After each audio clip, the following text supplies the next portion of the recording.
Hi, everyone. Welcome back to the podcast.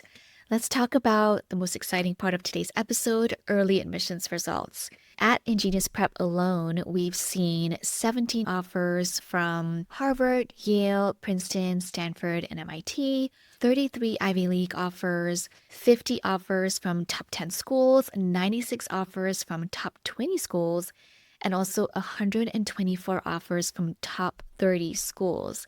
Those numbers are really exciting, but they reveal a bigger story about this year's admissions climate. Erin and Kathryn, who work side by side with our students and families at InGenius Prep, are here to help us break down the data, share what it means for families, and give a real look at what's happening in admissions this year. Hi, Erin and Kathryn. Welcome back to the podcast. Before we dive in, can you briefly just introduce yourselves and what you do at InGenius Prep? I'm Erin. I am the Chief Education Officer at InGenius. So I oversee all of our counseling work with all of our students across the company. I work very closely with Kathryn as our high school students apply to college, definitely our biggest population of students. Yeah, thanks, Erin. And I'm Kathryn Scherer. I'm our Director of Undergraduate Services at InGenius. And so I work very closely with Erin to help support all of our students as they prepare for college early on in high school, as well as in the application process. I'd like to get the both of your consensus on how this year's admissions climate compares to the 2024-2025 admission cycle. What feels meaningfully different so far for the both of you, and also both for our InGenius Prep students and the broader application pool?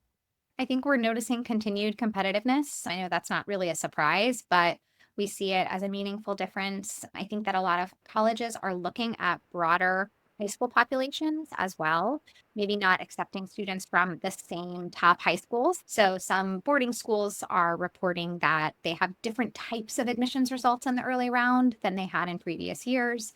And I think that continues a trend of colleges looking for more diverse populations. And so a big part of that is high school context.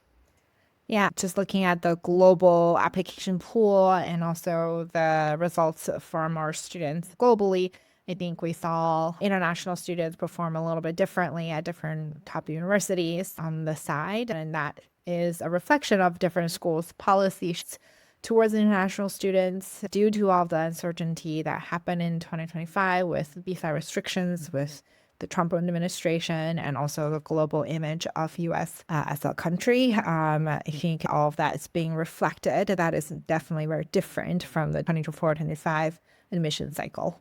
I'll just add a little bit more to that because we did see that a lot of colleges are really emphasizing their commitment to international students and then others are not. So I know we can talk more about that, but each individual institution is approaching it really differently. There's also been a lot of conversation around deferrals at top schools. And Kathryn, I know you touched on this during the case study webinar last week, but what trends are you seeing and what do these deferrals actually mean this year? Yeah. So I think the biggest place where we saw a notable difference was at Yale. Yale deferred far more applicants this year than they have in the past. In past years, it was about a 50-50 chance to see if you would either be denied or deferred if you weren't already accepted. And this year, they deferred far more in the 80% range of students who were not accepted. Sorry, did I say they deferred? They denied more students this year than they deferred. So that's something that I think is really important to note. They're just giving students an indication earlier on if they're actually competitive at that school. And I think that does give students more confidence about changing their regular decision school list if they need to do that, if they're really not going to be competitive at a place like Yale. For students who were deferred, then what are like the highest impact next steps that they can actually move the needle? Yeah, I think a lot of students ask that question. And obviously, there's a letter of continued interest in sort of mid-year update. So a lot of times that colleges are looking at maybe there was something that they're not quite sure about that applicant in their early materials, like mid-year grades, right? I think that is one that sometimes colleges are looking at. You're taking on additionally more rigorous classes. Are you doing well enough in those classes? Are you handling the rigor well? And then they're also looking at students who continue to do the things that they love, right? So they're looking for students who have continued their extracurricular activities, gotten more awards or recognition for their work rather than sort of just given up, and have senioritis hit earlier in the year. And so having something concrete to update those colleges about your extracurricular activities is going to be very helpful. They're usually not looking for additional materials, so things like additional letters of recommendation may not actually be as effective for you as you think it might be, because most of the time that those schools already have those information. But if they're really interested in you, we also know that admissions offices will call the counselor at your high school and try to get more information about you and your involvement, and to the validity of the things that you put in your application. So, just continuing to do great things and making sure the college knows about them is probably the best next step. I'll also add that it may be a little bit of an overlooked piece of advice, but make sure that you're doing everything your high school asks you to do and don't get into any kind of trouble. I think that there are situations, even when students are accepted ED, and an offer can be rescinded if you have a disciplinary infraction or something like that. There are a lot of temptations, I think, at the end of senior year, and you want to make sure that you're staying as rule following as possible. There's a student that asked if it's appropriate for them to add social media influencer in their common application or activities list. What are your thoughts on that one? I think it really depends on the student's application overall. There are places where being a social media influencer could be a huge benefit to an application. Like I could see a student who maybe was interested in like fashion and was applying in that type of a field, and maybe their social media is like a really good indication of how excellent their fashion design is. Maybe they are a stylist and are helping other people out on social media. In that case, by all means, include that on your application. I think if it's more like fluff social media influencing, where the things that you're doing don't have any impact on your actual academics or your other activities, then it doesn't make any sense. Looking at InGenius's students and the general population pool, what are your thoughts about this year's application numbers? What stood out to you the most? I think the general population data we have from mostly Common App that reported, 4% growth in number of applicants, which I think is moderate. I think there was a pretty significant decrease in international student numbers, and also more increases in first-generation applicants and students from underrepresented minorities. In terms of like the domestic side of things, is a good sign because it means that the efforts from those colleges of reaching these students is working, and that they're getting more students to apply, which those population took a pretty significant hit. Right, it was COVID first, and then it was the Supreme Court decision, and then it was the Trump administration attacking on the higher education in general. So it's just been a very tumultuous period, and that population really decreased quite meaningfully in terms of numbers. So it's good to see that it's slowly coming back up on the incline. That was interesting to see. I don't think it was sort of genuinely surprising, but it was good to have those signs. The only thing that I'd add is that because we do see so many students applying to a lot of colleges, I think that we are reaching a bit of a plateau where I see a balance between the number of schools where students are applying and their overall like anxiety and sort of ability to cope with applying to that many colleges. I hope that we have reached that plateau because I want students to be able to put together their best applications and not just throw together a lot of applications that may not have as much of an impact. Also, one trend that we're seeing this year nationally is that first generation and minority students' applications are increasing overall. So, can you talk about what is driving that trend and how these colleges are evaluating this context more intentionally this year? Yeah, I think as I already mentioned, the colleges have been trying to reach these populations of students. And that is probably what's driving that shift, is that they're getting more information, that they're still welcome at these universities. There are resources. Some schools, offer more financial aid to students and set aside those kind of things, or when need blind, right? And those all sent the right signals to those students who might have otherwise self-selected out through the process. But that they're giving it a chance now. So I think that's probably the biggest driver from what I've seen anyway. Are these successful applicants, these first gen or minority students, do they do anything particularly well in their applications, or is it just like the college is expanding their diversity outreach in general?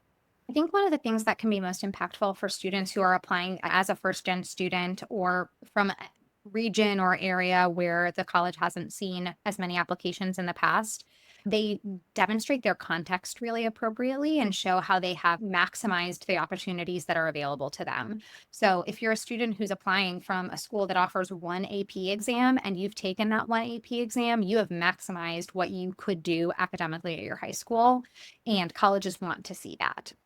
It's also helpful for them to see maybe how you've tried to do things outside of your high school, if possible.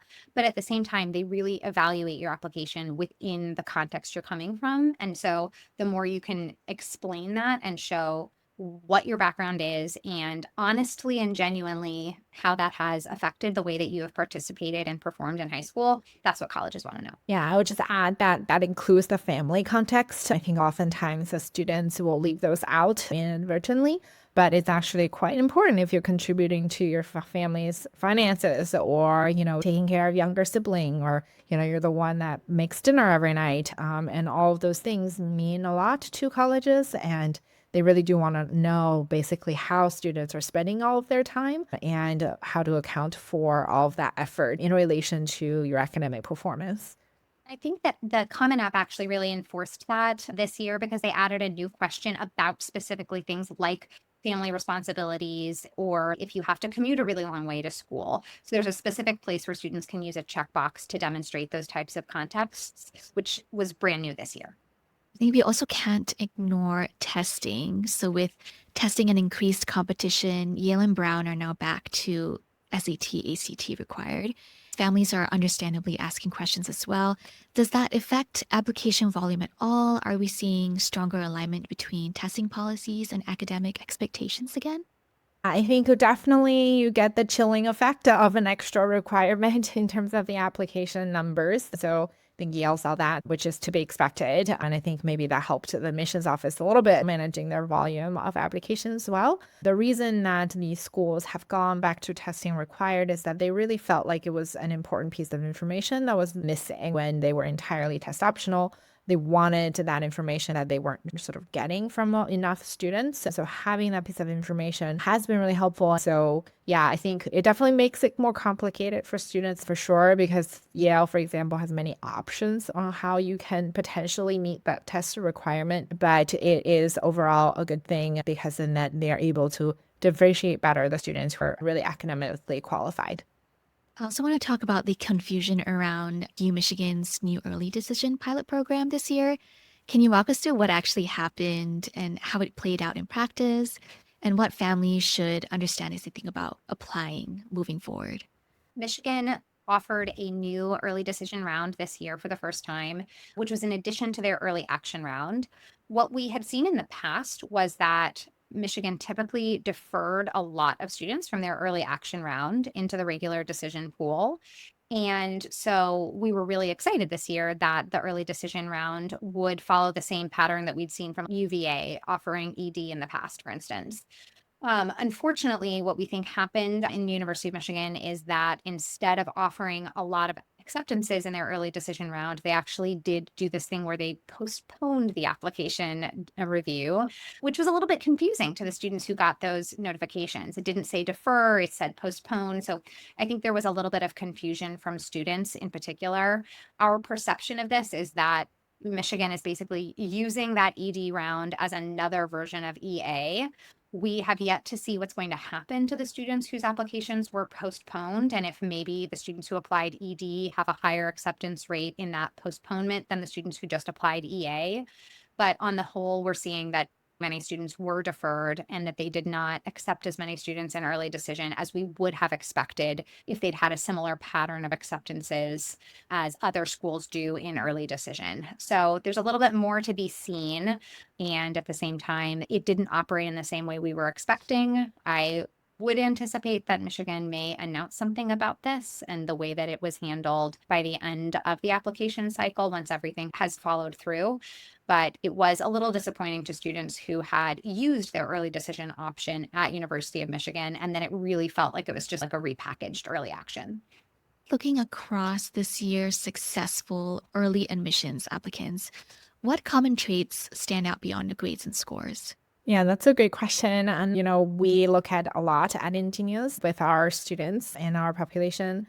I think one thing that I noticed is that the students who are most successful all had really clear and compelling stories about themselves and what they want to do and why they want to do it and who they are as people. And all of that sort of came very clearly through their application essays. And I think that kind of storytelling, but also the level of maturity that conveys on the student's part is really critical. And that's why we always try to get our students to that place, right? We want to help them understand themselves and who they are and what's important to them and why, so that they can communicate those things to the admissions office. I think in a year where AI usage is more and more prevalent, having that clear story and clear voice, it really makes a big difference in terms of authenticity to the admissions office.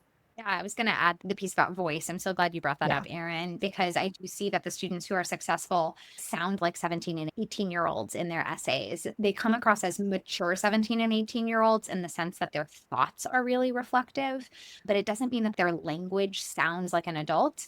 I think that AI sounds like adults, but AI has a really hard time sounding like a teenager. And so the more your voice comes through as just like a real person is actually going to make a huge difference in the era of AI.